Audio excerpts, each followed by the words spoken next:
Et on continue avec encore une autre étagère. Alors là, on a quoi? Alors on est sur Loisel, on a vu Loisel tout à l'heure. Donc on a Peter Pan. L'autre série phare de Loisel, Peter Pan, il a repris à sa sauce avec la fée Clochette. C'est super chouette ça, franchement, j'avais méfiez-vous de la fée Clochette. Ah oui. D'accord, c'est pas la version gentille de Disney. Ah non, là il y a du cul, il y a tout ce que tu veux. Ah oui, ça n'a rien à voir. Et ensuite on repart sur donc Jorodowski qu'on avait parlé un peu plus haut. Ici on a la casse des métabarons, je pourrais en parler pendant des heures. Autant le trisaïeul. Donc c'est Jodorowsky, le mec qui a voulu faire le film Dune, je sais pas si vous vous souvenez de lui, qui a pas pu le faire. Et donc du coup, comme il n'a pas pu faire ce film, il a fait la caste des métabarons. C'est exactement l'histoire de Dune mais en bande dessinée. Ah ouais. On a tout. Et donc c'est une histoire familiale, c'est une tragédie, c'est comme chez les Grecs. Il y a de l'inceste, il y a tout ce que tu veux. Il y a de la trahison, de la tuerie, et ça, il y a 8 tomes, et ça finit donc avec Sans nom, le dernier métabaron, qu'on retrouve dans l'Incal, la BD l'Incal avec Diffoul, si vous connaissez. On a ici l'histoire du métabaron qu'on retrouve dans l'Incal. Donc ça fait 8 tomes, c'est excellent. Alors surtout c'est Jiménez, c'est un espagnol. Jiménez. Et lui, voilà les dessins quoi. C'est un mec, c'est un fou. Il dessine, c'est de la folie. Tu vois ces trucs? C'est génial. Donc on est là-dessus, on peut pas s'empêcher de regarder quoi. C'est de la science-fiction, c'est génial. Jiménez. Donc comme Jiménez, j'ai vu ça, j'ai fait oh là là. Donc j'ai pris ce que je trouvais de Jiménez, donc j'ai trouvé le quatrième pouvoir et la mutante. C'est un one shot ça, le mutante? Mutante, c'est plein de petites histoires. Ah oui. Et le quatrième pouvoir, c'est une histoire en elle-même. Très bien, ouais. Donc là, il est tout seul, auteur-compositeur. Ok. Ici, on a Calvin et Hobbes, l'une de mes séries préférées quand j'étais petit. Mais... Donc ça, c'est excellent. Je connais pas cette édition. Hein. Je sais pas c'est l'intégrale. C'est l'intégrale? Ouais. Parce que toi, tu connais peut-être... moi, je connais les tomes simples qui sont voilà comme exactement. Ça. Moi, j'en ai une vingtaine, je crois que j'ai tout. Ouais. Et peut-être il m'en manque juste un, mais je crois que j'ai quasiment tout dans cette édition. Mais ça, c'est une réédition du coup. Ouais, donc ça, c'est en intégrale. Et après, j'ai retrouvé ça. C'est le collector et c'est tout ce qui n'était pas paru ailleurs. C'est en anglais? C'est en français, C'est en français? Moi, je l'avais vu à l'époque à Angoulême, au musée de la BD. Il l'avait et c'était tout en anglais. Je crois que je l'ai acheté comme ça en anglais parce que j'étais tellement fan. Mais il n'y avait pas de version française. Donc ça, c'est une version française. Ouais, et avec des explications pour chaque BD de l'auteur qui s'est arrêté. Hein. Moi, je dis chapeau au gars. Ouais. Il a arrêté. Bill Watterson, il s'est mis à faire de la peinture, il dit j'arrête la BD en plein milieu, il aurait pu faire n'importe quoi derrière. Top du succès, il a arrêté. Voilà. Alors, il en a fait beaucoup après, il y a beaucoup de tomes. Ouais, parce qu'il n'était pas content qu'il n'était pas assez payé. Ensuite, on a Ségur. Alors, Chevalier et Ségur, on les connaît pour, surtout ici, Légende des contrées oubliées. J'ai qu'un seul tome. Ouais. Mais il a fait des choses excellentes comme Croque-le-Beau. Ça, c'est des petites. Ça sortait dans un magazine de jeux de rôle. Croque-le-Beau. C'est excellent. Ouais. Et qu'est-ce que j'ai de lui? J'ai un one-shot aussi de Ségur avec un autre gars là. Et le Roi des Méduses. C'est très joli. C'est surtout pour le dessin que j'ai pris. Ouais. Ensuite, on a Mansmania avec Froideval, Sorel. Donc, c'est les mecs qui ont fait. Ça va pas me revenir maintenant. Les chroniques de je sais pas quoi, là, un truc qui était vachement connu. Bon, bah, j'ai pris ça. Pas grave.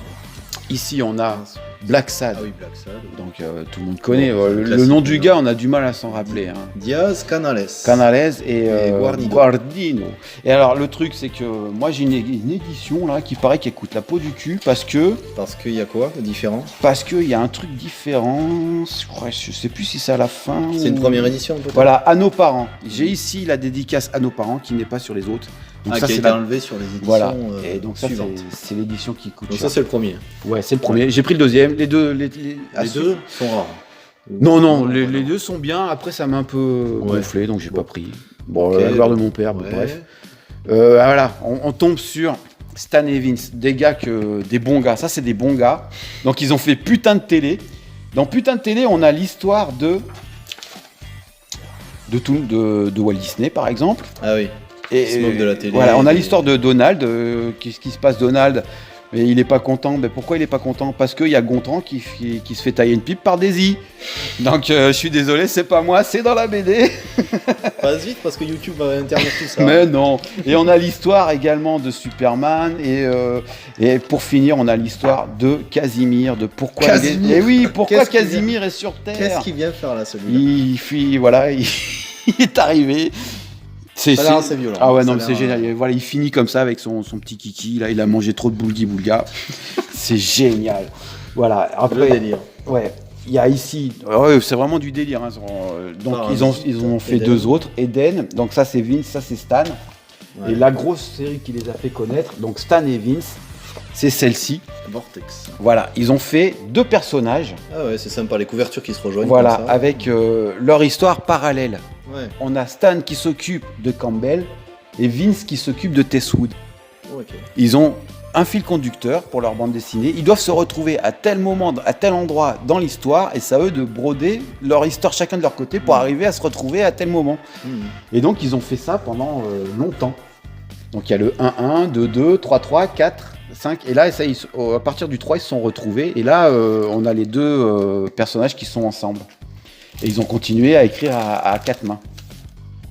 Et donc voilà, c'est très beau, hein. J'aime beaucoup le dessin, ça fait années 70, un peu pulp, c'est pas mal. Donc ça c'est Stan et Vince. Ici on a Fresato, un mec il est bien parce qu'il fait des beaux dessins. Ah oui, ça je connais ça. Tu connais? Ouais, très beau dessin. Voilà, on a donc ici c'est la 2e lune, et comme j'avais beaucoup aimé la 2e lune, j'ai trouvé Margot. USA Comics, ils ont sorti des bonnes choses pendant très longtemps. C'est une vieille maison d'édition. Ouais, et donc on a Margot.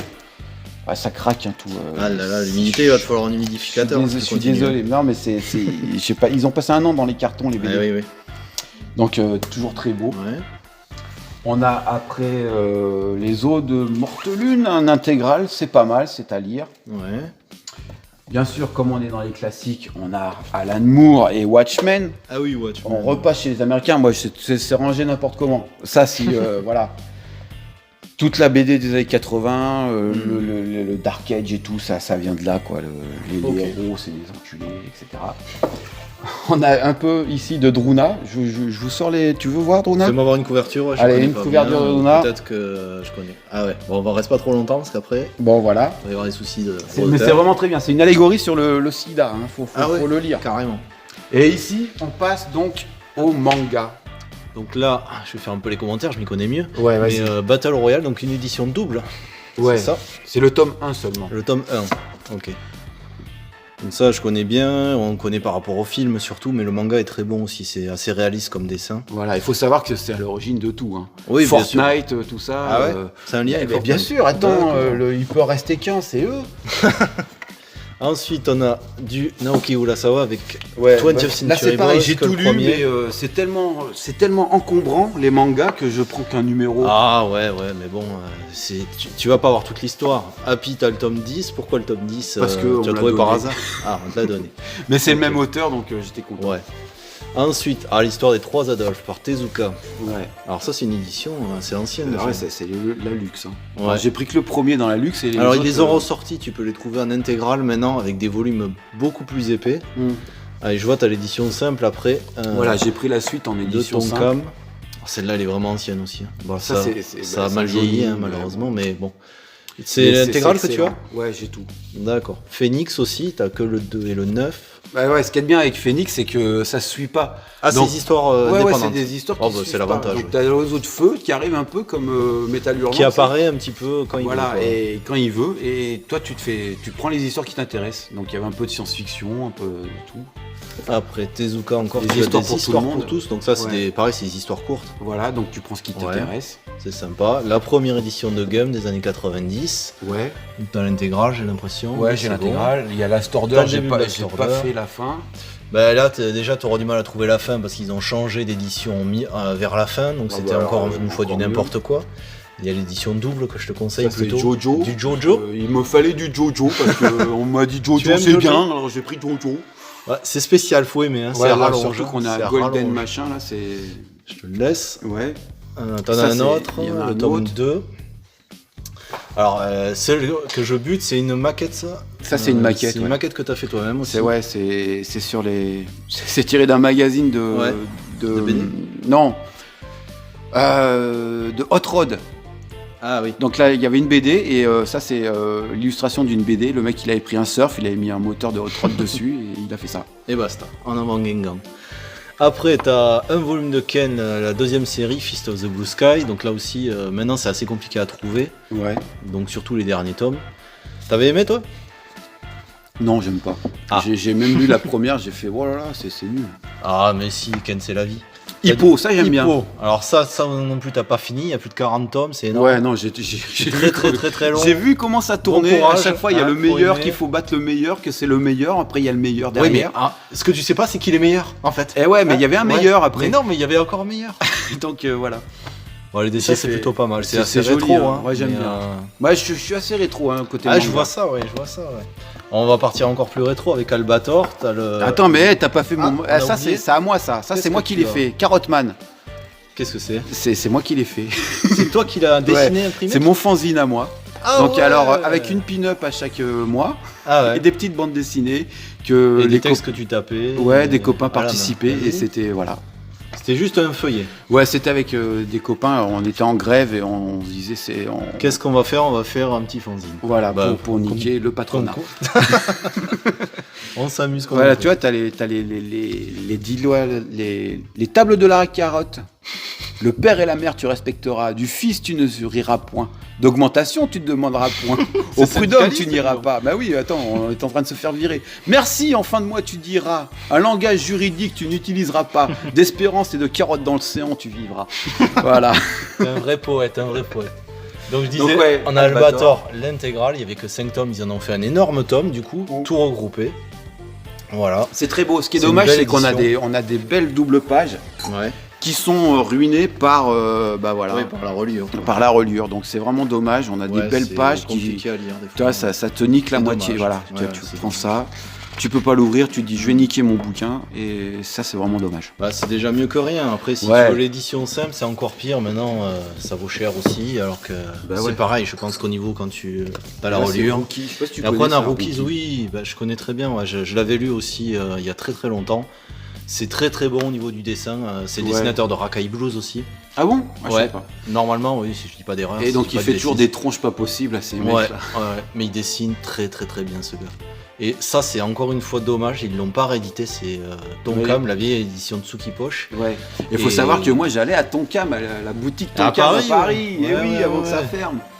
Et là, donc, t'en as 10 tomes. Je sais pas combien il y en a. Il y en a pas mal. Mais ça, c'est très sympa aussi. Mais c'est vraiment dommage qu'il l'ait pas réédité. Voilà. Donc après, on a fait le tour. Ensuite, on a fait le tour. Ouais, après c'est les vieux classiques. Gaston, il y a un peu tout. Ah, il y a quand même Trondheim ici là qui vaut le coup. Ouais. Ici là, on a donc les formidables aventures sans Lapino et les formidables aventures de Lapino. C'est excellent. S'il faut lire ça, hein. Lapino. C'est bon, mangez-en. Voilà, c'est tout ce que j'ai à dire. Très bien. Bon on te remercie, franchement merci pour cette belle présentation. T'as une collection énorme, on va faire un plan général vite fait pour qu'on voit tout ça. Donc là c'est 2 énormes bibliothèques et il y a de quoi faire franchement. Merci et à la prochaine.